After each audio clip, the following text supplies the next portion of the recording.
Hello, and you're listening to You Still Going On About That with myself, Rob Israel, and Joseph K. And you can find us on iTunes, YouTube, Spotify, Google Play, Castbox, and Podbeam. Please like, subscribe, leave a comment, and share it. Tell your mom about it. And while you're at it, we also have a Facebook page. You Still Going On About That. Again, like it, join it, comment, share it. And thank you and enjoy.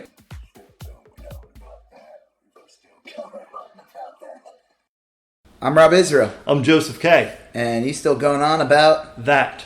All right, so I'm back. I was away. Yeah. And I'm back. Back in the New York groove. Well, not anymore. No, I was back in the New York groove. You're back from the New York groove. I'm back from the New York groove. And yeah, we went like a little over. We were there for a little over a week. Went to see some family, some friends, and just go to some museums and check it out. I obviously I used to live there and lived in Long Island my whole life, which is something else, not New York City. But then I lived in Queens for a couple of years, and I don't know. I mean, there's things I miss about it, there's things I don't. Like, I don't think I could ever afford to live back there. Right. We were in New York City, in Manhattan, not too long ago, and I thought that too. It was like so amazing and so wonderful, and part of me really kind of longed for living in that, but you chew through the money, I'm not even talking about anything like exceptional here. I'm talking about like menial things. Like, menial things to buy were ridiculously expensive. And of course, we're staying in Midtown. I'm sure if I stayed in another part of the city, wouldn't be as expensive. Right. Obviously, I used to live in Queens. Not as expensive as living in New York City. Right. But regardless, it's still, I remember years ago when I was a kid, I take that back. I was in my early 20s. Sure. And I had a friend who, he moved out to like Portland. Okay. Or something. So like, I don't know where it was. The other part of the country. Regardless, it was a lot cheaper to live there. And then he came back, and what he said to me, it always kind of stuck with me. He says, you pay so much money to live like an asshole. And at first I was like, what? But then I was like, he was right. It's like you pay. Like, one of my friends wanted to take me to the Tenement Museum. Oh, okay. And I thought that was really funny because I was like, well, we could just go to like someone's New York City apartment. That's weird. Yeah. Like, this person pays $6,000 a month to live in this pre-war building. I'll tell you, the New York, though, like, and other big cities are kind of like this. You can, if you're clever, really enjoy a world-class lifestyle beyond your means. Like the museums. Yeah. And a lot of them are reasonble at certain times. Oh, yeah, if you live there, they don't charge. A lot of them don't even charge you anything. Like, the Met's free. Yeah. Or, you give them $1. Right. Like, you're the Met. And Met's an amazing museum. A New York library. Yep. It's a library. Well, I mean, like, it's a big, and the idea that you can like sit in a park and just sort of enjoy the beauty. You're not going to see the homeless people. Well, yeah. The urine. I did. One thing I caught was that urine smell. Oh. When I got back, I was like, I missed it. Yeah. Cut a little whiff. A bouquet, a couple of bouquets of different urines. We were there, and there was definitely a pungent mix of urine and trash. It's a fine odor combination. Yeah. Yeah. They got their mixologists out there. Well, it was something. Like, sometimes you'd smell like, okay, that's piss and trash. I will say, yeah. But then you'd go like a block later and you're like, that's also piss and trash, but a different varietal, So, like, my whole, before we get even further, this episode is going to be about Logan's Run. Oh, one of my favorites, Logan's Run. Yeah, but I just want to talk about my trip to New York before we, yes. And maybe I should have began the podcast with that. Well, what I was thinking is that, how we go, like, you still going on about, and then I'll say like that. Instead of that, I should say the title of the thing we're going to talk about. Like, you still going on about Logan's Run, right? But before we do that. Right. Okay. Well, we'll save that for next time. That's good. It's good. We're evolving, we're this is still not even the first year. So, just watch, I always say, watch the first year of The Simpsons and watch them now. Man. You ever watch season 1 of Angel? awful. Angel, but yeah. the show with David Boreanaz. Aurora Boreanaz. Yeah. I saw, speaking of New York, when I was up there, Yeah. and I would go to bars and stuff, I saw him one time at the Continental Really? in New York City. He was hanging out with his friends, and I think he was just filming season 1 of Angel. Wow. And I went up to him and I said, I like you in the show, Angel. And he went, thank you, and I walked away. Is that true? Yeah, it's true. I mean, Wow, yeah. cool. I know. The thing is, when you live in, all right. So the thing is, living in New York, I would see celebrities all the time. I didn't see any celebrities and I wasn't really looking for them. But when I was living in New York, you got to catch them all. You can't. Yeah, they're like Pokemon. Yeah, Right. It was the Pokemon Go back I then. choose you. I remember seeing. The woman who played Roseanne's sister. Jackie? Yeah, she's actually a famous actress. Has been in tons of different things. Yeah, oh yeah. But regardless, Jackie. Right. Yeah, Jackie. Jackie. Also known as Sheldon's mom. Right. On The Big Bang Theory. Yeah, really? Well, she was a guest. And that's different from Jack Kay. Jack Kay from 227. Right, yes. Totally different. Different person. actresses. Different actress, Okay. different character, everything. Right. But they both said... I don't know what her catchphrase was. But they both lived in 227. One of them did have a catchphrase. Yeah. I saw her running past me down the street. One time I was going to the bank, and I almost got steamrolled by James Gandolfini. Oh, wow. I guess he liked free ATMs as much as I did back in the day. Right. Wells Fargo, one of the... I don't know which one it was. They used to have a free ATM on like 8th and St. Mark's. Huh. And yeah, I just go in, and he came out. This is like... I don't know, third season. Oh, wow. So it's James like Gandolfini. peak Gandolfini. Yeah, I'm like, really? You need free ATMs, Gandolfini? I mean, this is like when he was like demanding the most money. Rest in peace, Gandolfini. Oh, yeah, Godspeed. No, he was a great actor. I thought he was like one of my favorites. So Steve Buscemi at a Joe Strummer concert. Speaking of dead people, Really? Yeah. And, that would have been good. I went up to him though, and he had like his arm around like 2 women. Sure. And he was just like, yeah, he was like definitely like a Mr. Pink mode. Yeah. And I just went up to him and I swore I said to him, I like doing Con Air. Oh. On purpose, because I knew Con Air was such a, even that right. that was a piece of shit. Yeah. It's like all these movies, man. Although you're great in Con Air, Mr. Buscemi. Right. He wants to talk about like Trees Lounge. Yeah. Project. Yeah, I'm sure he liked his paycheck from Right, yes. Speaking of Steve Buscemi, I did going back now to present. I went to Katz's Deli. It's funny because it's like one of these places that like, you know, when you live in New York, there's a lot of things you don't do when you live there, and then when you go there, you're like, all of a sudden you want to do tourist shit. Right. So I went to go to Katz's Deli. I think I only ate there like one time. And my favorite thing about Katz's, well, it's not my favorite thing, but one of the things I noticed at Katz's Deli is like on the side of the wall, they have a shit ton of photos of like real celebrities who came in and eaten a Katz's. Literally everyone's there. Presidents. Yeah. Musicians. People have been long dead. Mm-hmm. People that weren't even born yet. I don't know. Right. They're tapping in. Time travelers. Yep. My favorite thing and the most bizarre thing at our table, though, right by where Leah was sitting, was a small picture of the owner with a guy with his arm around 2 guys, which was clearly photoshopped with Steve Buscemi's head and a famous designer.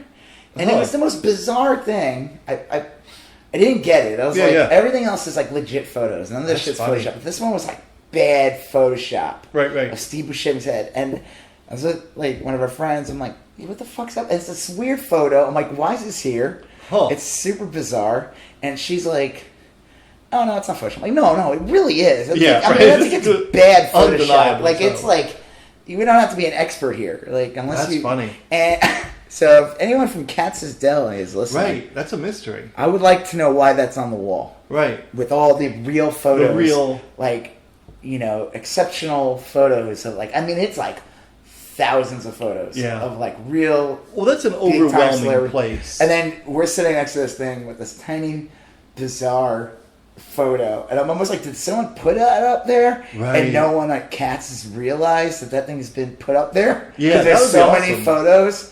I should do that. I'm going to put a photo up. But You photoshopped with like Gandolfini or Gandalf from or both. with the cartoon version, right? The Ralph Baskin version of Gandalf. Yeah. So I don't know. I mean, well, you had an adventure. You had a big. You were there during the blackout. Oh, the blackout of 2019. Yeah, I love that. So we were. So we were coming back from Long Island, back to New York City, and I got a text from you saying, "Are you okay?" I said, "I'm like, I'm all right. What's up, man?" Oh yeah. Thank you for checking in. Well, I saw I know. And then he told me there was a blackout, and I was like, "Oh, you gotta be fucking kidding me!" So I mean, no one said anything on the train. There was nothing from the conductor, so we were still heading in. I think we were just getting into Queens at that point, and we called the hotel. They weren't answering. And then we called back the hotel, and they answered, and they said, "Oh, they lost power for a little bit, but everything was fine." Then we got back and into the city, and you could tell something was up. Right. We got some food, started walking the streets, started seeing streets were closed. People were kind of like acting a little weird. Yeah. Because there was an actual blackout still going on in a big part of the city. And then, thankfully, we got back in our hotel. Back in our hotel room. We decided to go to the roof of the building. Yeah, cool. Oh, yeah, I know. It's funny to think of that. And then we came back, and then we're watching the TV. And then, like, 10 minutes in, all of a sudden, we lost power. Oh, shit. I mean, like I said, it could have been so much worse. We could have been stuck in a train. Oh, yeah. Elevator? We could have been stuck in the elevator, exactly, on the 22nd floor. Right. And we were on the 6th floor. That would have sucked. You could have been stuck in a room where the Kathy Lee and Hoda do their monologue. That would have been... Yes. That was the one thing I was worried about. And I did say that. I'm like, ooh, thank God. At least we're not at a taping of the Today Show. Yeah. Do they even make that anymore with Hoda and Kathy Lee? I don't know. I think God... what's his face? Who's the guy who used to host the... Matt Lauer. Yeah, Matt Lauer. I mean, I guess he used to do Blackout in his room. Right? Yeah. Matt Lauer special. Let's go up to the roofie. Let's go to the roofie. He's a predator. I hated that guy. Yeah. Don't sue us, Matt Lauer. Right, yeah. Even though you're probably being sued. Yeah. Okay, so no, I didn't run into them. Got bigger fish to fry. Yeah. So we were, thankfully the room was like the place we were staying, I guess, was a newer building. It never got hot in there. But it was just kind of funny. So I was like posting like stories and I found it said like it was the 42nd anniversary of the famous blackout of 77. Right, to the day. Yeah, which literally was that day. I was like, is this a joke? Yeah. And I was like, and I've been through blackouts in New York. There was a big one in 2003. There was a big one that just affected my area I was living in that lasted weeks in Astoria in 2006. A couple other small ones here and there. And I was like, you gotta be fucking kidding me. But I figured, okay, this is what we get for coming to New York in July. So I was like, thankfully the blackout didn't last long enough because there wasn't any crazy talking dogs that would inspire a serial killer. Son of Sam reference. Right. Yeah. That was a good. Did you see the Spike Lee? It was all right. I thought that was a good one. It was okay. Yeah. But you had another big adventure there. Yeah. No, this is cool. At the museum, you had a fan. A fan? You did. Well, yeah. Okay. You met your fan. Yeah, I met my fan. Okay, so this isn't... I wish I could say this story was good. It really wasn't good for anyone. Okay. Not in a bit. Nothing Well, against I'll the help guy. you along with some questions because I think this is a pretty cool thing. Okay, it really wasn't. So I was kind of like we were at the museum, the Met, and then we wanted to get something to eat. We went downstairs and we were like, it's like there wasn't really anything for vegetarians there. Like my wife's a vegetarian, and it's kind of pricey. We're like, let's just go outside in the front. They have like tons of food trucks and stuff. First of all, monetarily, not a bad decision. They're just as expensive and they're disgusting. The food is like, if you just want to get like a hot dog or something, or go ahead, get like a bottle of water. But I got these falafel sandwiches. From a halal cart or something? No, I wish it was from a halal cart. This was just from they were gross. It was just not good. And it was just as expensive. And then, like, regardless, it was just in a bad mood. And then, like, he's sitting in the heat, and it's like, and then Roger wanted my son wanted a soda, and then we got a bottle of Dr. Pepper, and it went open, and then we got it open, and it just exploded all over my wife. And I was just like, I hate this fucking city. I'm pissed. I don't want to be here anymore. Right. Why did I come back? I was like, so mad. Right. And I'm like, seriously, I was like pissed off. I can't even like And then some guy goes up to me and goes, "Hey, you rob Israel?" And I was like, "Oh God." He's like, I'm like, "Yeah, what?" I'm like, "This is not a good moment right now." He's like, "Oh man, I've been following. I was." What do you say? He goes, "I was looking. I saw you like you were there. I was watching for like 10 minutes to make sure that was you." I was like, "Like, my God, he's so old." This is a nice guy. He's just like, "Yeah, I'm a big fan of your art or whatever." And I went on this bizarre rant of like how you caught me in a bad moment. I'm sorry, I know what to say. I was trying to be polite, and it was really seems bizarre. like, obviously without the connotation, but it seems like a Woody Allen type of moment. Like, like. No. Well, it made me also realize like I can't. Like, I'm not like. First of all, I don't consider myself a celebrity. I have like a decent amount of followers on social media. I don't have like that. I'm not like mainstream published artist or anything. No, I mean, no, you're not going to be on like the Tonight Show. Next week. Yeah, right. But like I would say so. Like, look, celebrity, I think, has changed dramatically. I know, and I forget that. It's funny. It's like I would have kids who would write me and they would say like they like me as an artist and stuff, and it's like I feel like they're talking me away. I would talk about artists when I was growing up, but those artists were making like tons of money from like Marvel. Yeah, I'm not making any money from Marvel. I'm not making money from anyone unless like I'm doing stuff independently. Right. But as far as the notion, it's just what it taught me was I can't blow up in front of the Museum of Modern Art anymore. I got to be careful.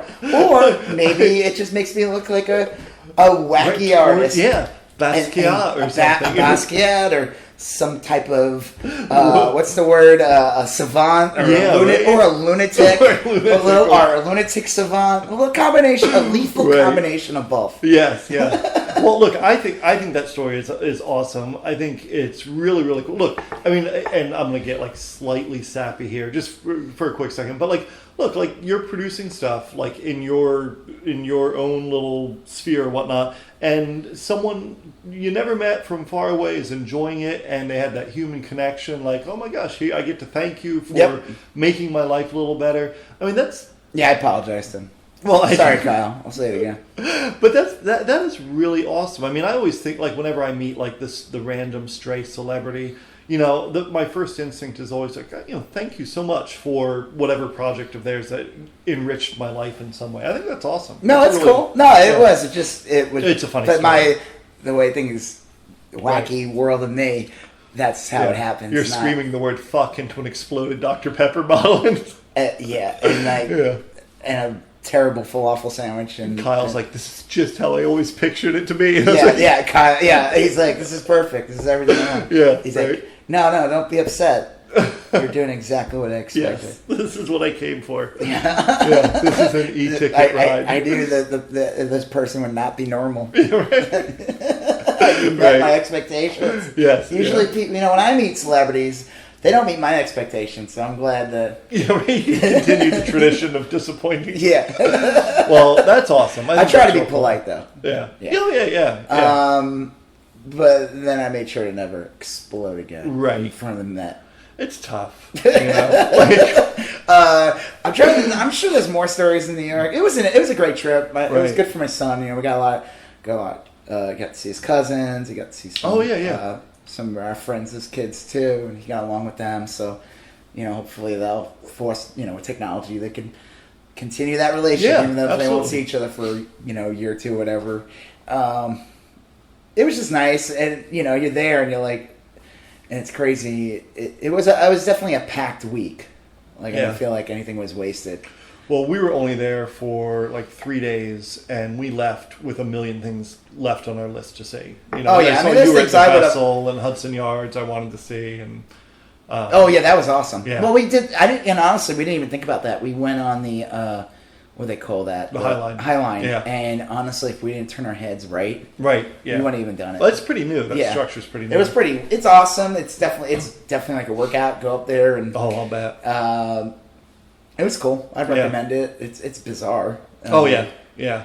That's cool. All right, so switching gears. So we're gonna get to Logan's Run. Yeah. Do you have another New York's piece? I mean, man, if it comes to me, we could edit it or something. Cool. Well, speaking of editing, we hit the the Czech charts again. Czech Republic. The Czech Republic. Our political episode. There's like a lag in how we perform in general, and then when the Czech Republic kind of picks up on it. And I've noticed that we gauge everything by what the Czech Republic is. Well, look, they're our target demographic, and our political one hit like number 5 on it. Yeah, that's crazy. It is, and I sometimes when I'm looking at the YSGOAT, the YSGO Instagram, which hit 130. 130 followers, guys. What the fuck? I have 92,000 followers on my Instagram account. Guys, right. Can I just get 10 more of you to follow Yeah. it? It is insane. And every time I try to post anything with our podcast, it withers. Instagram hides the shit out of that post. No, and I don't know if people just see it and they're like, it looks like an ad, or I don't know what it is. Yeah. But regardless, if I even mention our podcast, if I say the word podcast, it is buried. No one sees it. And I can tell because I look at the analytics. Right. I'm not looking at links. I'm looking at analytics, and it says reach. And Yeah. I'll say it reached 1,000 people in 1 hour. That means Instagram's hiding my post. It's crazy. If you have 92,000 followers and you only have 1,000 people reached it within the hour, 1%. that means Right, they fucking hide it. Yeah. They hid the shit out of it. Well, They're bumping it down. It's funny. Our two. Well, we'll talk about that. I don't want to get too deep. But we hit big in the Czech Republic, and I wondered how interested in American politics. Well, you said that you think a lot of it's expatriates, and yeah, I think so. I have no. Do they speak English in the Czech Republic? No, they speak. I think it's Czech. It's not English. And a lot of people, when I look on the... Hey, guys, send them some kolaches. Well, hey, when I look on the, who's been looking at the stories, on YSGO, there's a lot of people, I have no idea. That name looks like it might be Czech. I click on it, and it's a person from the Czech Republic. So they're they're not following us. That's so weird. But they're checking out the story. They are checking us out. They're checking us out. Checking us out. That's all they can do. Right. And so, but it's weird because, I feel like we're going to probably do another political episode soon. Because, we'll definitely do one for the next debate on July 30th. And, gosh, there's a lot. Well, okay, so before we get into Logan's Run. Yes. I figured we'd talk about this. And I love when, anytime I go away, there's always sometimes, a really big, weird, bizarre, insane, racist shit political event that happens. I was away when the Charlottesville thing was going on. Oh, okay. So I'm on my phone, I'm looking at it, and I'm just like, oh my God, I can't believe this is happening. So, now here's the thing though, guys. And this shows how fucked up our country is right now in the United States. You can be accused or have implications against you that one of your good friends would throw parties. Right. And you would attend them, and there's a possibility that you're going to be implicated. Not you or me. I'm talking about Donald Trump hanging out with Epstein and other people. I love the right wing when they say, "What about Bill Clinton?" I'm like, okay, yeah, what about him? Who cares? Let them lock him up too. And they're like, we don't give a shit. Lock him up also if he's implicated. Right. Yeah. Let the chips fall where they may. Yeah. If lock up anyone was a fucking. If they're, doing something abusive towards young opposed to all women. pedophiles. Exactly, exactly. And let's not use that word to describe people because we're not implicating that. But regardless, he is being, as a distraction to the connection with Epstein and also the fact that his labor secretary had to leave. Yeah. Costa. Who I guess was responsible for letting Epstein off. He gave him a sweetheart deal. He let him off. He let him off, and then he in 2009 or something. Yeah, like that. and he put him on. He got him a sweetheart deal, and in my layperson's estimation, it looked like he lied about a lot of stuff. Costa lied. Regardless, he was basically resigned, forced out, or whatever. But so to distract people, because that was hardly in the news, that shouldn't be bigger news, he decides to put out insane tweets about four freshman congresswomen, Democratic congresswomen.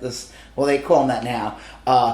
Women of color, different races, and he said some horrendous racist shit yeah. about go back to their country, even though they're American citizens. And 3 of them were actually born here. Yep. One of them is a citizen. One also came when she was like 10. Yeah, you know, I mean, and it was wasn't very she young. like asylum reasons too? Yeah, like, she was a Somali refugee. Yeah, most insane thing. Yeah, and it's something. So I guess that's how fucked up our country is now, thanks to Trump with the acceptability of racism. That you could do this insane rant. Like anyone else, if someone did this 10 years ago, people would be like, "You lost your mind" or something. He does it, and you realize like it's almost an acceptable distraction from something that is, I guess, would be deemed worse. It's really crazy, yeah. And his fault, like they now have to beef up security for these women, especially the what's her name? Aline. The Somali. Yeah. Ilan. We're so bad. Yeah. Nice lady. Right. He's really going after her. They're saying all kinds of fucked up shit. First of all, let me tell you this. I'm Jewish. I'm not like super religious, but sure. Just by my last name, I get automatically I'm Jewish. There's nothing, I can't escape it. I don't want to hear Donald Trump say that this woman's anti-Semitic. She's not anti-Semitic. No. She. You can criticize Netanyahu. Sure. And basically, the people that are running Israel, basically like the Republican Party. They are actually. Yeah. And they've been running it for years. Is it the Likud? Yeah, Likud Party. Yeah, right. Netanyahu's basically like a satellite Republican. Yeah. He came to like the United States like when Obama was president still, like in 2015, and did like this backdoor I remember that. like congressional hearing with. I mean, what the fuck was that? Real strange. Yeah. He's just saying all kinds of racist shit, and I'm just like, what the fuck? And then like he does a rally, and the rally. Oh yeah, they started chanting, "Send her back." Send her back, and then he claims today that no, I was against that. Yeah, that's. I interrupted it real quick, but everyone's like, you see the video? Untrue. Bullshit. He's like sitting there, he's embracing it. I put out a tweet that I think 4 people liked. Oh, nice. Well, yeah, maybe it was 8 actually. I said that he waited as long as a actor from The Big Bang Theory waits for the soundtrack to kick in. Yeah. I'm like, get the fuck out of here. Yeah. You were like orchestrating it, and I guarantee you they probably told the audience to fucking say that. Oh yeah. They probably had like a thing that said like, they had say, signs send her back, printed, obviously Yeah. with the words spelled phonetically. Yeah. And so. So crazy week. Yeah. I mean, again, it's summertime. I don't know. I guess summertime's for racism. Well, the time is right for fighting in the street. It's amazing though that that you can use that as a distraction from to change the argument to make sure that people don't implicate you with Epstein, because that should be on the news 24/7. Well, there's just, like you almost run out of memory capacity to remember all the scandals. Well, he's a gaslighter. That's what he does. Yeah. So it's like, I never understood that until this presidency, which I guess I can thank. Michael Moore talked about that in his documentary. He said he's always been famous for that. If you just overload people with like too much, they can't implicate. Well, and if you tell them like you're sick and you misunderstood it, and like you say it often enough, it can really get in like someone's head. Yeah. But yeah, it's like I said about the election in 2016, where Donald Trump would say something insane, do something insane, and it would be something different every day. Yep. But then the media, to do the fair and balanced shit, they would bring up the email. So, like I said, the average everyday person would just hear the email and or they would just, or they do the whole both sides do it bullshit. So they would say, she says it's untrustworthy. I was listening to that episode of ours just the other day, and you listened to that episode of ours, the greatest hits. And you said that, and what you said, it was spot on. Is you said that Trump had a new bullshit scandal every day. Yeah. So he was always dynamic. But Hillary only had that one thing, the emails, and the media, and she got branded. That was her brand. Yeah, that was, and the word they used was brand. No, they're just as the media is implicated, should be implicated with Trump being elected.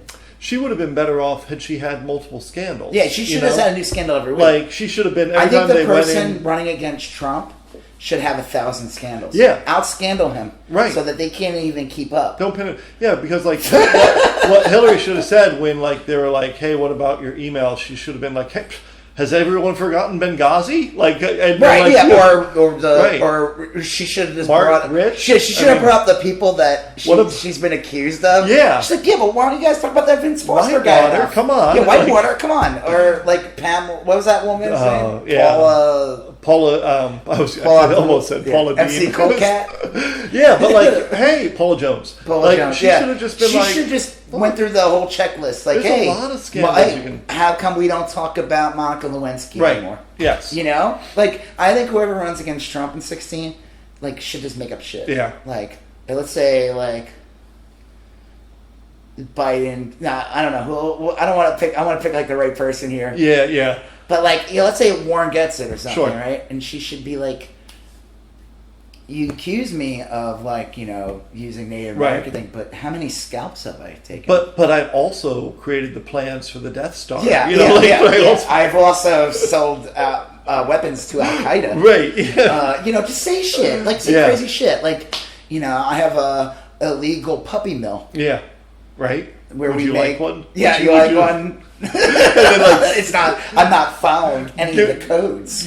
Like, just overload the people. Say insane shit and out Trump. Right. I think the world will die. Right. In that process. Yeah. But, yeah. But yeah, I don't know. It's super fucked up. It is.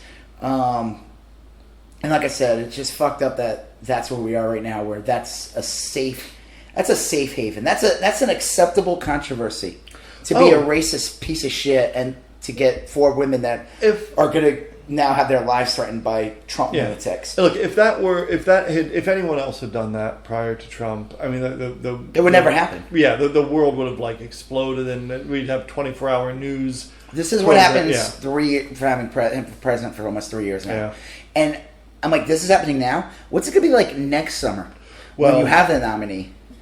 I think he's running. I think it'll be better when there is a nominee. No, but I mean, but what crazy shit will he say then? What insane lunatic thing will happen? And I'm like, I can't even imagine it. I can't even fathom it. It's almost like he is like, to me, like, okay, we saw Avengers Endgame now at Marvel. Right. What could they possibly do next? Yeah. How could they outdo that? How do you outdo insane racist tweets against 4 congresswomen? Well, I think he actually like jails. He's like, it was like the snap.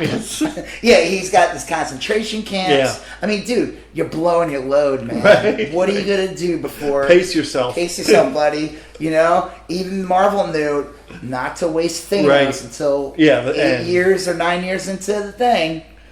All right. Well, speaking of crazy, you also got a cat recently. Yes, you got a cat. You got a cat too. Yeah, sneak a cat. A sneak cat attack. Yeah, a sneak a cat.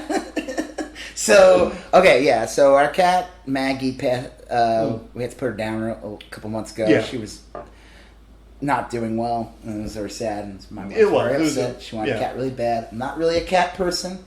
I'm not a big fan of the But claws. you're a wife person. Yes, I'm my wife. Yes, and I was gonna get broken down at some point.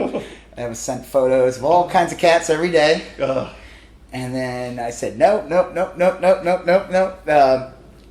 And then I had this like ridiculous it's gonna have no claws. Right. So usually we adopt like an older cat. I don't. Yeah. So don't declare your cat. That's wrong. Right. But if you do, I might adopt it. No, but if you do and you give it up, Rob's going to be there. I won't have clawed cats in my house. It's just not. I'm not a cat person in that. But she sent me a picture of this one cat, Buddy. And he's a Maine Coon tuxedo cat. He's super chunky. He's like 9, and he's adorable. Yeah. So she won. well, that's good. I mean, that's good. So I decided, though, because he is kind of cool looking and everything, I wanted to play around with different styles of drawing. Yeah. So I already did 3 versions. I got to do more. I got to work on something else in the meantime. It's different versions of Buddy the cat. Right. If he was like a cartoon, I tell people, like, imagine you're looking at, like, Garfield in 1977 or 78 when he first premiered. If you've seen what that looks like, yes. It's really bizarre looking. Right. Or a picture like Tracy Ullman Simpsons. Yeah, oh yeah. Snoopy in 1950s. Yep. So imagine that. One day I'll get there. And I said, and then you'll all be sweating in line at Buddy Land. When I become super rich off of Buddy. You had that one where it was almost like an adult Buddy and then a normal version of Buddy. Oh, the ball? Yeah. Normal. That was a good one. Yeah, and then I did another one that was like more cartoony. Right. Trying to figure it out. So and Buddy is currently 9. Yeah. Yeah. We adopted an older cat. So. That's good too. So hopefully, I don't want to make any jokes. Right. We'll just cat leave it last at that. Welcome aboard, buddy. We tried introducing the dogs, and surprisingly, they were pretty cool with them. We were like nervous, thinking he roared at them. Oh, okay. Not like a roar, like a lion, but you could it was an odd noise that we were like a yowl, growl, like a growl, yeah. Oh. But I mean, whatever. I don't That's care. cool. Yeah. So, see what happens with Buddy Cat. Yeah. Buddy Cat TM. Buddy Cat TM. Yeah, Buddy Cat TM. All right, so Logan's Run. Okay, so so now we're on to Logan's Run. Yes. So I was away, and you said we were talking about what we're going to talk about when I get back. You mentioned about Logan's Run. Yes. And I loved Logan's Run as a kid. You did? Okay. Yeah, I remember. It's weird because I remember it, and I'm like watching it. I'm like, this is not a kid's movie, though. No, there's like nudity. There's nudity. It's very violent for the time. I mean, definitely adult themes. Yes, it's a morbid. It's a very. Okay. So I remember a video game when I was a kid called Logan's Run, and I feel like the game had nothing to do with the movie. They just had it, and yeah, the character ran and shot things, and yeah. Well, look, when Logan's Run came out, that was a big science fiction movie, and it was kind of a spectacle. It was like came out a year before Star Wars. Yes, yeah, 76. Right, and so I gotta, and I'm gonna. This is important, I guess, for something later, but like, Star Wars had to have been in production during Logan Run's release, right? Like, oh yeah, totally. Yeah. Because I read an article yesterday or the day before that said the character who played Box, the cyborg in Logan's Run, was played by a famous African American actor, and they said that Darth Vader was also played.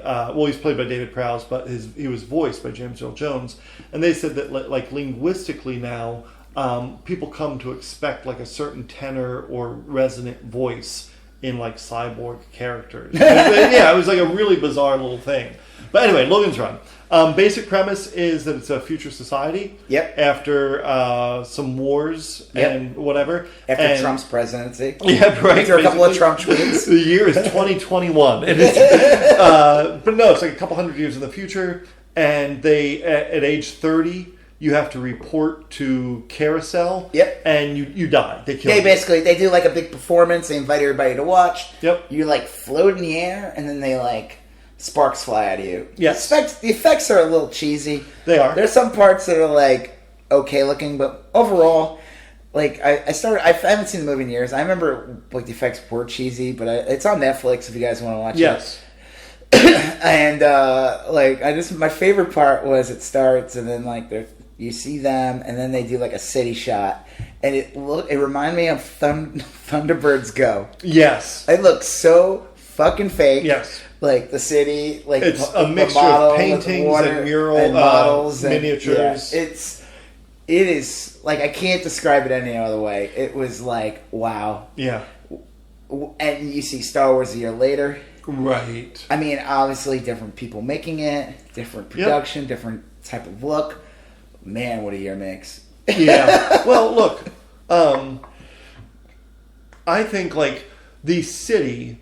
This is it looks like a mall. First of all, well, it was shot in a mall. It was shot in a mall. Yeah, I remember that. Yeah. Yeah, you were telling me it was shot in Dallas. Yeah. Yeah, they did a lot of stuff in California on production, the production lots, but they filmed a good chunk of it in Dallas and Fort Worth, and a lot of those places are still around. You can go and see them.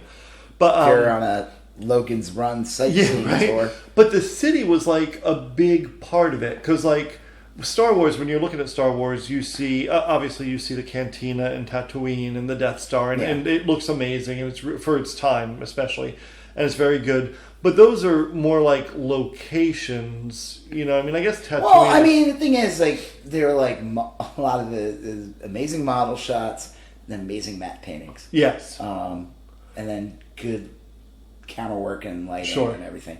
I mean, Logan's Run it's a great story. I recommend you watch it. But it is cheesy. It is dated. I love the guy who plays him. If you've ever seen the Austin Powers movies, his name, I swear, is literally Exposition. Oh, okay. Because he's like the guy who he's like the M of.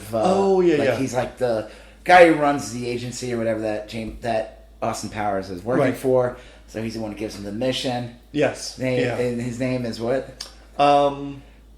Michael York is the actor. That guy's voice is so fucking funny. It's odd. I'm Logan. Yeah. Like I'm trying to. Let me see if I can get it right. Like the way he talks, he's like, yes, I'm a Sandman. It is a little Marvin Martian. A little Marvin Martian. A little Shakespearean. When he busts out his X10 modulator. Yeah. Yes, you may run, but the Sandman will come get you. Yeah. It was like a little stilted, sure. And look, the cast was weird because you had Logan by Michael York, Logan 5, because these are, I'll get into the exposition in a second, but you had Logan, you had Jenny Agutter as Jessica 6, and you had some lunatic as Francis 7. The guy looked always like he was about to have a psychotic break. I forget the actor. I think he died like a while back. Yeah, you're talking about his friend. Yeah. The other... Francis, the other Sandman. Yeah. And he just had this crazed... He did look a little crazy. Yeah. So anyway, the premise is Logan is a future cop. Yep. And the deal is everyone's got to report to be killed at age 30. There's this vague, like, hey, you could get renewed or whatever, but it never happened. No one's ever seen it happen. Yeah. And if you don't report, then the Sandman kill you. If you run, you're a runner. Well, you're going to die anyway. I mean, the joke is it's like the witch thing in the trial. Yeah. Well, if she floats, right? She's a witch. If she floats, she's a witch, so we got to kill her. Right. And if she sinks, then... She's not a witch, so she's innocent, but she's dead. Right. I mean, it's almost like the same thing. It's like, you're dying either way. Right. They're going to get you, so... The opening scene is everyone's reporting to Carousel, and there's a lot going on. They say... like Capricorn 25s report to Carousel, and you get the vague idea that it's everyone born on a certain day, like your birthday or whatever. Right. You all got to report, and they treat it as a celebration. And you have a stone placed in your palm at birth because there's a famous the scene of the little baby with and it starts out as clear. And then it turns like yellow, and then green, and then red. Red is when you're dead. Right. But they all are wearing tunics that correlate to their age. So that's right. Yeah, a bunch of the red people have red gowns on and whatever. And the opening scene is that like they're going to Carousel. Some crazy fool decides he's going to run, and Logan and Francis chase him down and kill him. And the thing is about Logan, what you find in the beginning is... He's like a bad guy. He's a dick. He's a fucking dick. Like he's like he's an you're not going to anti-hero. be rooting for him. No, he's not even an anti-hero. Like, because even like, okay, so if you say like Star Wars comes out a year later, Han Solo, like Han Solo still, when you watch him, even though he's like a dick, you know he's not part of the Empire. He's not part of like the establishment. He's like you introduce him, he's an anti-hero, right?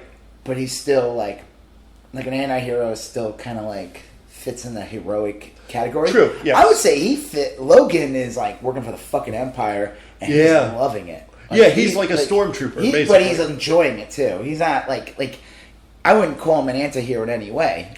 Well, I guess does he throw a couple of lines in where he kind of question things. Well, he's Conversation between he's his the friend. protagonist, and it's called Logan's Run. And you know you're supposed to root for him, and he's handsome, and like Yeah. I mean, I guess you he could talks say like this. right. I guess you could say all of that about like some terribly villainous characters, but like he's the hero, Right. He's the ostensible But hero. I would say within the first 20 minutes of the movie, he Yeah. does not come off heroic. Well- when they hunt down one, you see joy in his face when he kills and them. they tease him as Yep. they're killing him. He's like, ha ha! right, runner, and Yeah. then they shoot at his feet to Yep. make him kind of run further, and they eventually kill him. Yep, they make a game out of it. And then he they call in a cleaner, and the cleaner melts the runner down. Yeah. In a pretty gruesome scene. Yeah. And then suctions them up or something. What a job. Yeah. Cleaner. What's your job? I melt people. I spray this thing on them, melts them, but I'm in a cool little jetpack thing. But they find an Ankh. Yes. Right? Well, so after they do all that, it's just him in his room, and Yeah. he's got this fabulous Gown. on. Oh, and yeah. it's like, and my favorite part is like he's like, I need to be entertained, and I guess in the future you can summon somebody. Yeah, you and, and he accidentally summons a dude first. Yeah. Well, he's like, no. And then he brings the heavens to Murgatroyd. no, I may look like I enjoyed this, but Well, it was really bizarre because it was like it was called the Circuit, and you basically you went back to your place and you called up a prostitute, and they like jettisoned a prostitute into your room, like Star Trek style. Yeah, and like I remember, I almost thought like they weren't even people, like they were almost like robots, but she was a person. Yeah. And they go to later when he meets Jessica, and Jessica's not into him. He's like, oh, like do you like women or something like that? Yeah, you like ladies? Yeah, but like I think, look, within the context of this being the 70s, and gay and lesbian was still kind of looked down upon at that point. I think they were saying that the society had crumbled to look. All these people did was drink. Yeah, they didn't do anything because you're gonna die at 30. Yeah. I mean, did anyone even work? I mean, No, it looked like no the one Sandmen were the only people who actually had a fun, and I guess the Melters. Right, the Melters and the Sandman, so like, well, we're the only ones who actually had jobs. Everyone else is like, live your life and enjoy it. It's funny you said that because there were a few people that had jobs. Like Doc had a job. There's a plastic surgeon. But he was doing... Okay, so we could get to that in a minute. Maybe, Yeah. Okay, so let's just... So he summons Jessica. Yep. And she's played by... I've seen this woman in other things, but she's in another movie that came out a couple years later. Yeah. That... I think early 80s, and it just shows you how much of a jump cinema within a 5-6 year period, the style, how movies were shot and made. She's the I guess you would say the love interest in American Werewolf in London. Which I would do a podcast on that alone because I love that movie. The transformation of the scene's amazing. So future episode, guys. Yeah, Down the line, we're gonna do American Werewolf in London. One of the best movies made. That was a great one. Yeah. Well, I forgot one of the scariest. Yeah, she's the love interest in that. And when you see that movie and you see Logan's Run looks like it's like 50 years older. It just shows you like how much of a jump. Because I would say Logan's Run it's not a bad movie. Nope. It's worth watching. It's a great story. Yep. Definitely a good sci-fi story. Yeah. But from like a cinematic and how movies look, my God, it is of the time it was made. Yeah. It definitely felt like it was a mid-70s movie. It feels like Star Trek-ish, like original series Star Trek. Right. Like that. Definitely. Oh yeah, the sets and the outfits people wear and the way they would fight. Yes. It reminded me of Captain Kirk fighting the Zorn or whatever it's called? The lizard guy. Yeah, and it reminded me a lot of like, remember when the Cubs were coming down? There's like a little Peter Pan-ish to it. I'll tell you, it was a weird mix, like the City of Domes or the city. It was a utopia and a dystopia at the same time. Like you only, 30 is a short period of time. Yeah, and it's very interesting when they're talking and they're like, they can't even fathom 40. They can't even imagine 50. And you're like, well, that's nothing. So, I think this is a good one where we could like kind of go through the movie and we'll go real quick. But so he meets Jessica. I guess she's part of a prostitute circuit or something. Or handmaids. There's some ambiguity there. But she's not interested in him. No. So, and then his friend shows up with two ladies who I guess are down. Yeah. But she's wearing an ankh, Mm-hmm. which I guess in this world, there's no religion. No. The ankh represents something, though. Yes. So how come she's allowed to wear it? Well, it's weird because, like, okay, like, the whole premise here is that people get kept in line because they believe that there's the potential for renewal. Yeah, you come Like, back you as a could baby. come back. You get to Right. relive your life again. But like a lot of people, I get the feeling like most of them don't really believe that. They're just like, okay, sure, that may or may not happen. Yeah. But a lot of people, there's you learn quickly. There's a whole subgroup of people that don't believe that shit at all, and all they want to do is get out of the city and go to Sanctuary. And Sanctuary is like this mythical place where, Like a Zion and Yes. Matrix. well, this movie's a lot like The Matrix. It is. It Except really it's, is.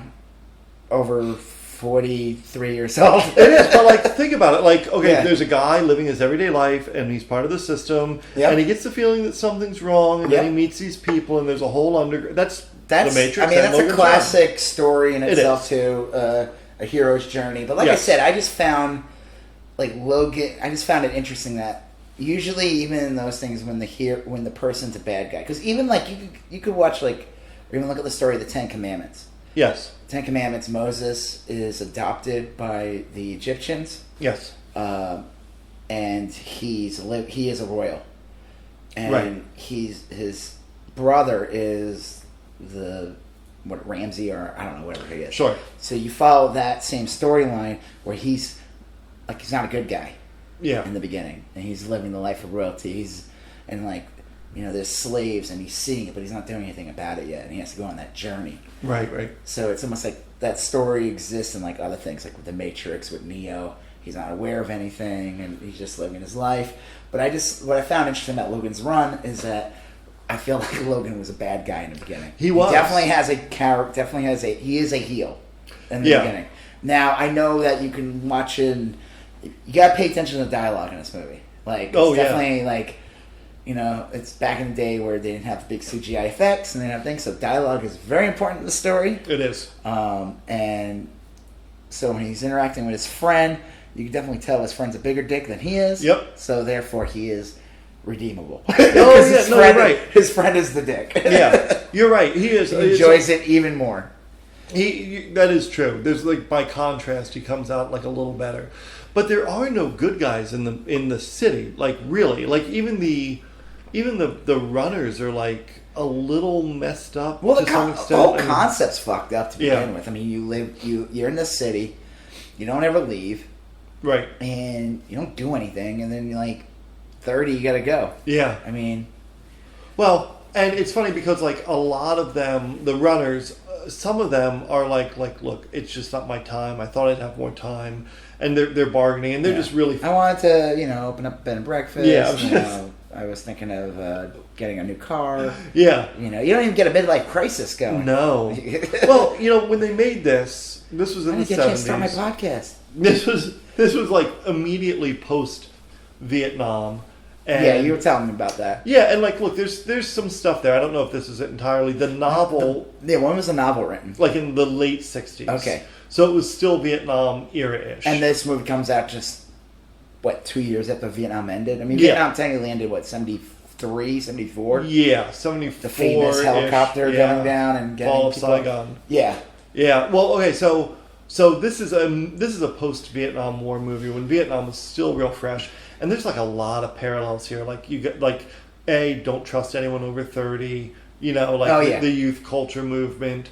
The notion that like every once in a while they call everyone by their birth date and kill them is like basically the draft. Yeah. I mean, like there's a lot of like weird stuff going on. Sanctuary could have been Canada. Yeah. Like there's a bunch of like you could. Sanctuary could be a church or Sure. any place that's supposed to be considered safe. But yes, Canada, Zion. Right, Zion. You could Yeah. like do some mental flips and make a lot of parallels there. I don't know how valid that is. I know that the book and the movie diverge. I read the book a million years ago. I don't remember it that well. Okay. But in the book, the kids were 21. Yeah, which I think is insane. Yeah. But that makes sense, though, for a draft, because people were drafted Yeah. like 18. Right. So and you didn't get to live to 21. No. And so in the book, they would kill him off at 21, but they changed it to 30 in the movie because they couldn't cast it. Well, the guy they got, this is found funny. I was looking at IMDb because looking at all the actors.